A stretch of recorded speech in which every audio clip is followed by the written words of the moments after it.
All right, everybody.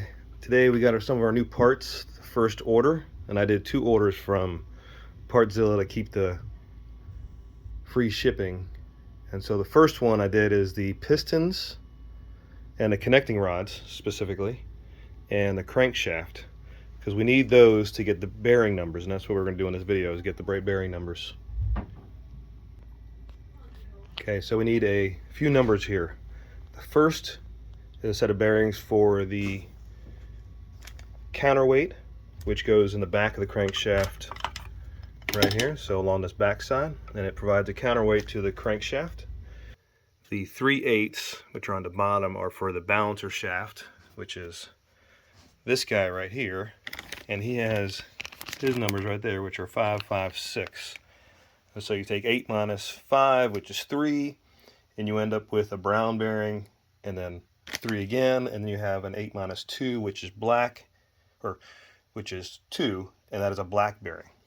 Then you got to move over to the crankcase bearings, which are these top numbers right here. In this case, they're all 5s, and then on the crank, on the end, we have 2s. So 5 minus 2 is 3, so we have 3s all the way around, and that's a brown bearing for the crank that fits in right here. Then we need our pistons, and we have 2s over here for the piston as well. And then on our connecting rods, we have a 4 and we have a 5. And so if we take 5 minus 2 is 3, that's brown. 4 minus 2 is 2, which is a black bearing.